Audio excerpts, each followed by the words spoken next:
Fala pessoal, bem-vindos ao ptbr.net. É sempre bom ter você junto com a gente para trocar uma ideia, aprender e se divertir. Queremos ouvir sua voz. Envie sugestões, dúvidas ou críticas pelo WhatsApp no 11 9 3502 9739.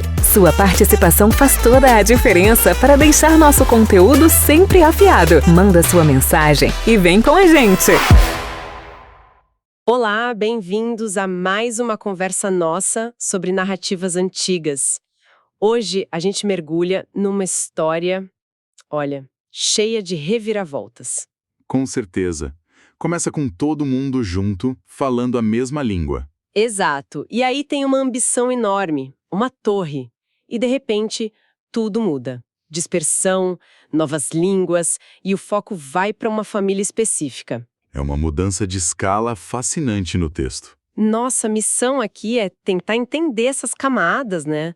O que está por trás da torre, da confusão das línguas e dessa genealogia que vem logo depois. O ponto de partida já é incrível, né? Imagina só, o mundo inteiro falando uma coisa só. As mesmas palavras para tudo. Um cenário de unidade total. E aí que surge a ideia. Vamos construir uma cidade e nela uma torre que chegue até o céu. Parece meio filme, né? É uma imagem poderosa, mas está lá, no centro da nossa análise hoje. Ok, então vamos desembrulhar isso aí. Perfeito. E é bom lembrar que estamos falando de um texto que busca explicar origens, sabe? Nesse caso, de onde vieram as diferentes línguas, os povos. E também conectar as famílias, né? Estabelecer uma linha histórica dentro da lógica deles. Exatamente. É a forma como eles entendiam e explicavam o mundo. Então, como era esse começo? O texto diz: um povo só, uma língua só. Vieram do Oriente. Isso. E se estabeleceram numa planície em Sinar, na Mesopotâmia. E ali juntos tiveram a ideia. O texto até detalha a construção. Achei isso interessante. Sim, falam dos materiais. Vamos fazer tijolos queimados, usar tijolo cozido, que é mais forte, e betume, tipo um piche, no lugar da argamassa comum. Uma tecnologia específica para a época, né?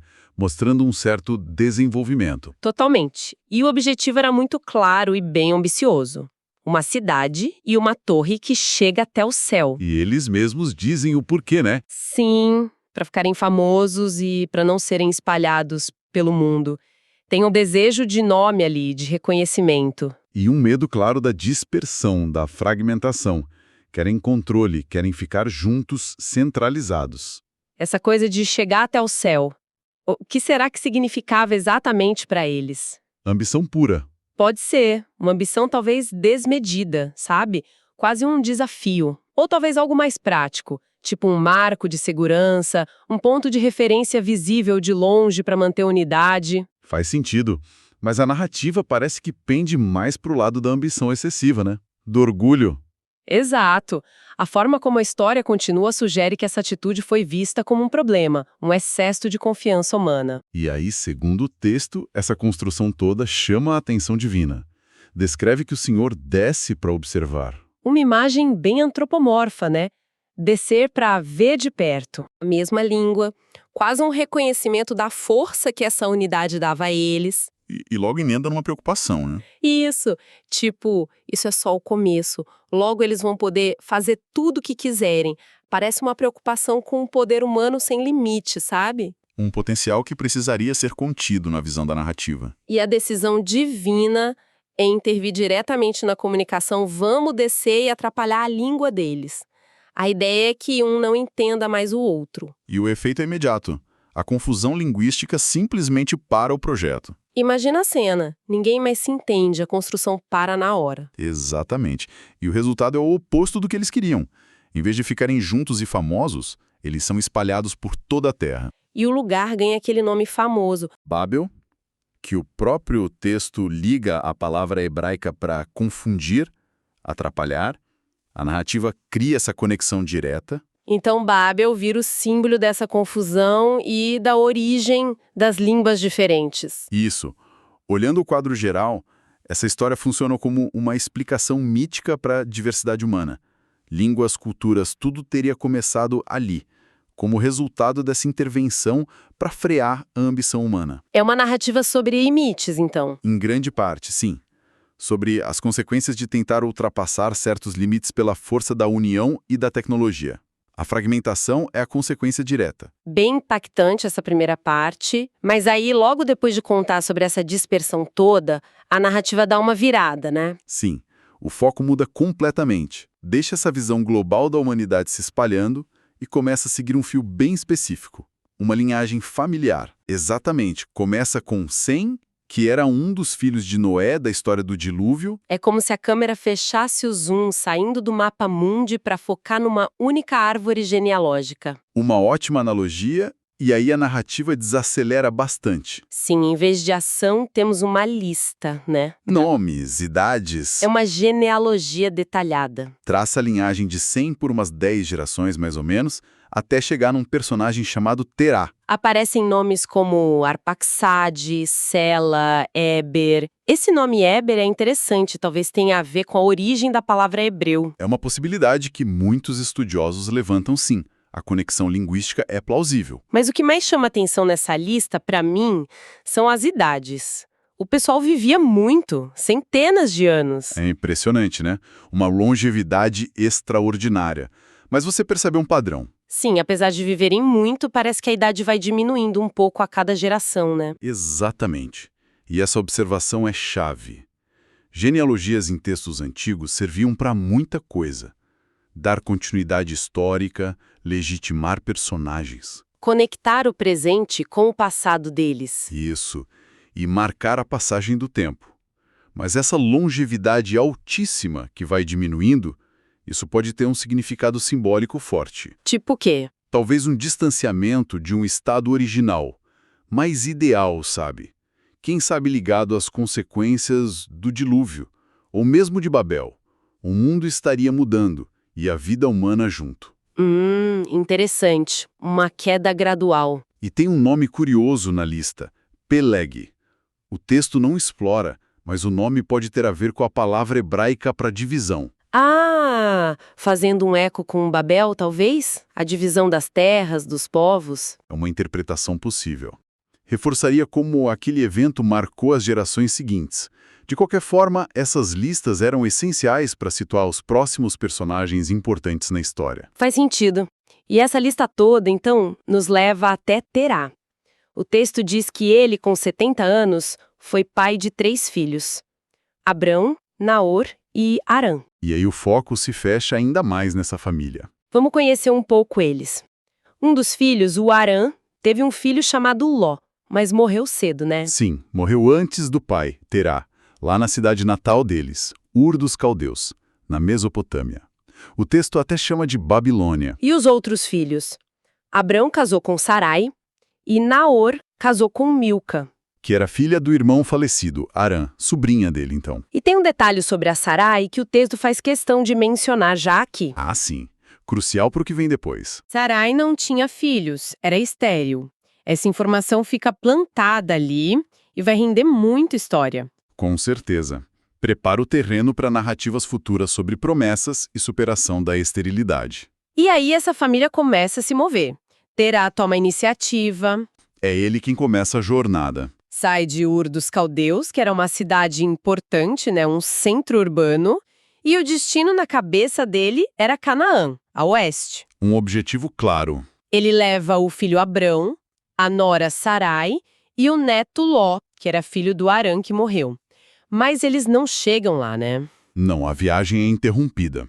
Eles sobem, provavelmente seguindo o rio Eufrates, e param numa cidade chamada Harã. Fica mais ao norte, na Alta Mesopotâmia. E ficam morando lá, a viagem para no meio do caminho. E essa migração parcial é bem significativa.